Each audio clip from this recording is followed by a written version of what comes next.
Ja vás vítam u nového videa. Je Silvester, o chvíľu bude polnoc. Nachádzame sa teda v Spojených Arabských Emirátoch v Abu Dhabi. Som tu s Ľudskou, ktorú ste nevideli možno už pol roka vo videách.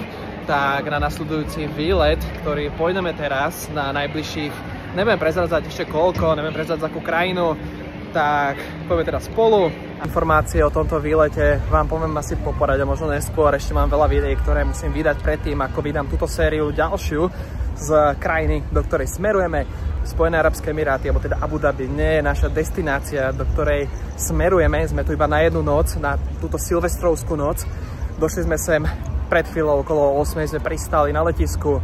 Budeme ráno o 8 odchádzame, takže iba na takýchto rýchlych 12 hodín, akurát na Silvestra ideálne. Plánovali sme ísť do Dubaja, ale ak by sme šli do Dubaja, stratili by sme veľa času, vyšlo by nás to veľa viacej a možno by sme ani nevideli ohňostroje za ten čas, kým sme sa tam dostali, ale o tom si povieme o chvíľu. Najprv sa ideme pozrieť na hotel. Takto nejako vyzerá naša obrovská kúpeľňa, jeden asi z najväčších hotelov, ktorý som dostal. Máme tu teda dve postele, je to takáto obrovská miestnosť, výhľad tu na nie je žiadny, keďže sme úplne z opačnej strany. Na opačnej strane sa teda nachádza pláž, na ktorej budú novoročné ohňostroje, na ktoré o chvíľu pôjdeme. Ale momentálne čakáme ešte na jedlo. Je 9 hodín večer, alebo nejaký 9:45. Okolo 10 by malo dojsť jedlo. Najeme sa, osprchujeme sa a poďme pozrieť na novoročné ohňostroje. Táto izba teraz na Silvestra stále oveľa viac ako stojí normálne. Neviem, aká je cena normálne, ale momentálne stojí okolo 250 € na noc. Čo je celkom dosť. Ale je Silvester a nachádzam sa i hneď pri pláži, ku ktorej o chvíľu pôjdeme. Ako jedlo sme si zvolili tento fast food, volá sa to, že Popeyes, je to niečo rovnaké ako KFC. V živote som to nejedol, na Slovensku to nemáme, v Čechách to myslím, že je. Takže som to našiel, kúpil som, takto neviem, čo to je, 9 takýchto stripsov, 2 wrapy, hranolky 2, nejaké 2 žemličky k tomu, 3 nápoje a omáčky. Toto nás vyšlo na 24 €. Museli sme trocha improvizovať, keďže fakt sme došli, čakali sme, že dojdeme okolo 10 až, ale došli sme o 9:30. Teoreticky neviem, či by sme sa niekde ešte najedli, keďže je Silvester, o 2 hodiny je Nový rok a hnať sa tu na niekde po reštauráciách, hľadať to tu by bol celkom problém a možno by boli aj zatvorené, keďže fakt o chvíľu už bude Nový rok. Takže radšej sme si objednali, aby sme mali istotu. Takto nejako je preplnená táto časť mesta Abu Dhabi, ktorá sa nazýva Corniche, aspoň teda myslím, že to je časť mesta, alebo minimálne sa to tak volá tu na. Tu nás sa nachádza známy hotel Rixos, ktorý vyzerá rovnako, teda podobne ako vyzerá Atlantis v Dubaji. Hotel to nebude moc vidno. A hneď tu nás za, keby, neviem, asi kilometr ďalej, tak sa tam nachádzajú tie mrakodrapy Etihad Tower, známe z Fast and Furious a palác, ktorý sme už navštívili. Tí, čo ma sledujú, tak vedia, že v Abu Dhabi, alebo teda v Dubaji, celkovo v Emirátoch, som už asi 9. alebo 10. krát, takže aj z toho dôvodu, tu nezostávame viacej, iba na túto jednu noc, možno niekedy inokedy si pozrieme viacej Abu Dhabi, keďže v Abu Dhabi som už párkrát bol, ale nikdy som nevidel viacej z tohto mesta, takže veľmi rád by som si ho pozrel aj viacej, ale to inokedy. V jednom videu som vám už spomínal, ukazoval videá z toho, že sme už boli v Dubaji na Nový rok v roku 2021 na Nový rok 2022, čo bolo fajn. Dubaj na Nový rok, aby niekoho zaujímalo, je extrémne drahý, stojí tak 4-5 krát toľko, ako stojí normálne, aspoň teda nás toľko vyšiel a je to fakt drahé, takže ak niekto plánuje náhodou Dubaj na Nový rok, počítajte s tým, že hotely stoja aj štvornásobne toľko, ako stoja normálne. Ak by vás zaujímalo, aký tam je ten cenový rozdiel v reálnych cenách, tak hotel, za ktorý sme platili 360 € v septembri, sme platili 1800 € na týždeň na Nový rok. Takže z 360 na 1800. Len to bol iný mesiac. Práve veľa hotelov v Dubaji má na Nový rok, na tú silvestrovskú noc, započítanú v cene ubytovania aj gala večeru, ktorá je približne 200 až 500 € na jednu noc na osobu. Takže ak si aj vyberáte hotel nejaký v Dubaji na Nový rok, tak treba pozerať, či nemá túto večeru, keďže budete musieť zaplatiť na recepcii potom neskôr.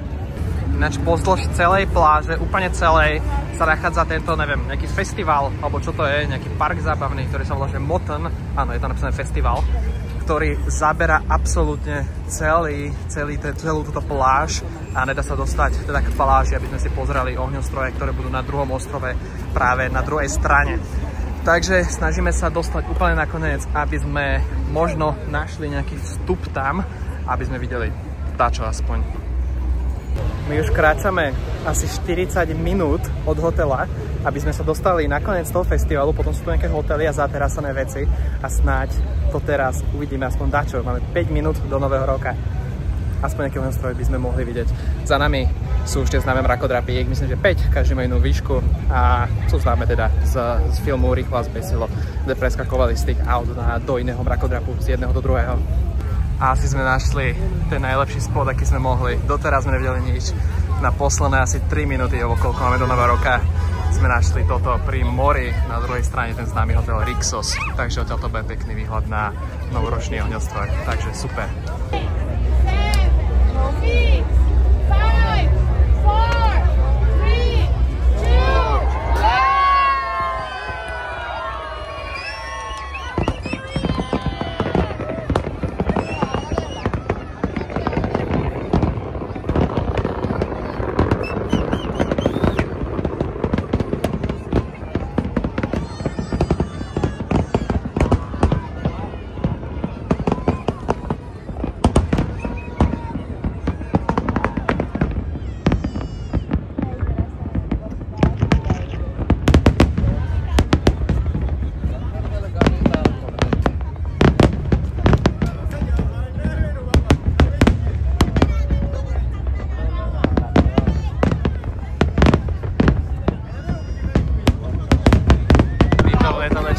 Pristávajú tu na Abu Dhabi, musíme taký pekný výhľad teraz na ohňostroje nad celým Abu Dhabi. Poviem, čo to možno aj závidím, takýto výhľad. Tu nám akorát letí hore nad tými ohňostrojmi.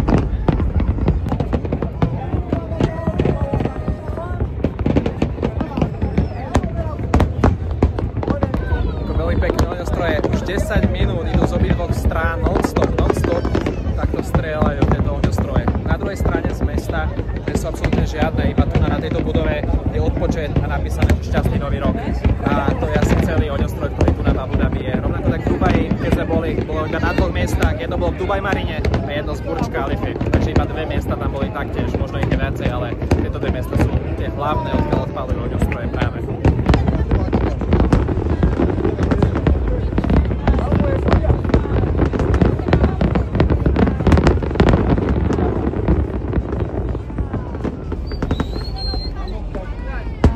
Skončil to ohňostroj práve teraz a začala bitka o to, kto prvý sa dostane z tohto mesta preč, kto prvý pôjde na taxík, kto si prvý objedná taxík alebo nejakú MHDčku nasadne.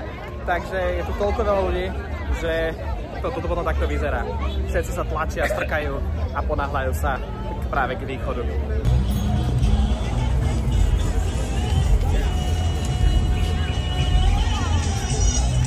Inak toto je tak veľká zápcha, že toto auto som videl tak za 20 minút polnoc na tejto ceste a ono stále je tuna. Oni sa pohybujú tak jedno auto za 5 minút. Taká zápcha je tuna, keďže tie na konci auta všetky stáli na mieste, aby pozorovali z aut ohňostroje. Takže ak niekto náhodou si aj požičia auto, ak to niekto sleduje náhodou, že sa chce pozrieť, tak nechoďte týmito cestami. Radšej odložte auto na hoteli niekde a choďte nejakou terénnu dopravou. Alebo aj taxíky asi. Ak idete taxíkmi, tak to asi celkom dosť času zabere v takejto premávke. Aj keď na takéto veci absolútne nie som, tak vám aj tak chcem popriať šťastný nový rok. Veľa možno cestovateľských zážitkov v novom roku 2025. Ja som ich mal tento rok 2024, už teda minulý rok 2024 celkom dosť. Navštívili sme spoločne okolo 20-21 krajín. Do niektorých týchto krajín som sa vracal viacejkrát, ako napríklad Čína, Španielsko a podobne. Niektoré krajiny ste vy ešte nevideli, takže vy ich ešte uvidíte po tomto videu. Budem vydávať ďalšie videá, ktoré mám už predtočené, ktoré som točil počas tohto celého roka, takže videá, ktoré teraz vydávam, nie sú aktuálne, ale sú to videá, ktoré mám natočené z celého roka, keďže fakt som navštívil 20 alebo 21 krajín. Ak nepočítam vedľajšie krajiny, tak asi nejakých 19. Čo je celkom dosť za 12 mesiacov v roku 2024. Čo možno ešte stojí za zmienku je to, že mám nový telefón, takže videá, ktoré točím, 90% času točím videá na telefón, už kameru nemám, keďže som ho predal, keďže je mi to nepraktické, oveľa radšej natáčam takto na telefón, ktorý mám stále po ruke, stále ho mám v ruke, pozrám navigáciu, rýchlo sa hodím natáčanie, natočím si čo potrebujem. Je to pre mňa absolútne jednoduchšie, absolútne ne, ale je to oveľa jednoduchšie pre mňa natáčať takto.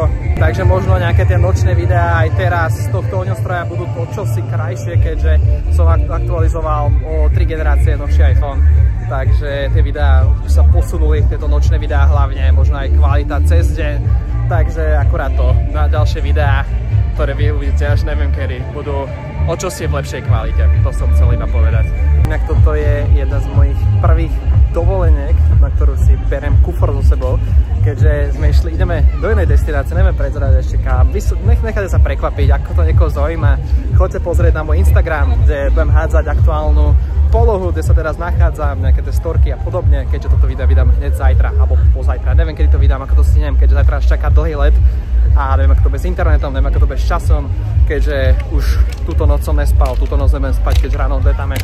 Takže to sa ešte uvidí, ktorý deň to vydám, ale ak vás to zaujíma, choďte pozrieť na môj Instagram. Hodím vám to sem a hodím vám aj do popisu. Ale zase som preskočil to, čo som chcel, tak hlavne, že toto je jedna z mojich prvých dovoleniek. Nepočítam nejaký all-inclusive resort, keď ideme, ale ako dovolenka na nejakého takéto dobrodružnejšieho typu, ako ja chodím, ako ste zvyknutí z môjho kanála, tak práve som si zobral kufor, máme tu 12 hodinový prestup a ja som nepočítal s tým, že nám vezmú kufre a dajú nám ich až vo výslednej destinácii. Čiže ja nemám za sebou absolútne nič, mám za sebou jedno tričko, ktoré budem mať na sebe 2 dní, čo je super, mám mikino, aspoň to. A tí, čo ma sledujú, vedia, že ja sa hrozne moc potím, aj tu dosť celkom teplo, takže nie je moc ideálny scenár, hlavne takto na nový rok, keď už všetky obchody a všetko je zatvorené. Takže super. Akože mohol som s tým trocha počítať, ale myslel som si, že na takýto dlhý prestup nám tie kufre dajú a my si ich zoberieme. Nečakal som, že na, neviem, 12-14 hodín si ich odložia na letisku a potom ich naložia znovu a odnesú ich do finálnej destinácie. Toto ma celkom zaskočilo.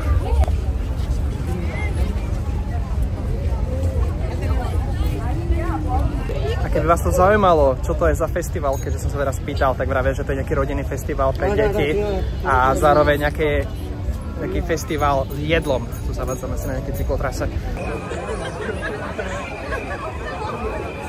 A že vraj najrušnejší prechod je v Tokiu, čo som vám teraz ukazoval v poslednom videu. Takže ako to vyzerá teraz túra na úplne obyčajnom prechode v Abu Dhabi.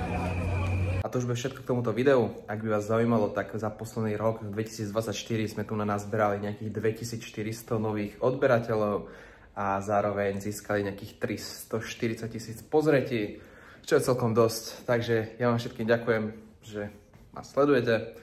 Ďalší rok budú opäť videá a my už dosť pretočení, ako som už vravel. My sa budeme presúvať do novej destinácie, čo vy uvidíte až potom, ako som už spomínal. Ďakujem za pozeranie, like a odber, vidíme sa v ďalších videách a maj sa.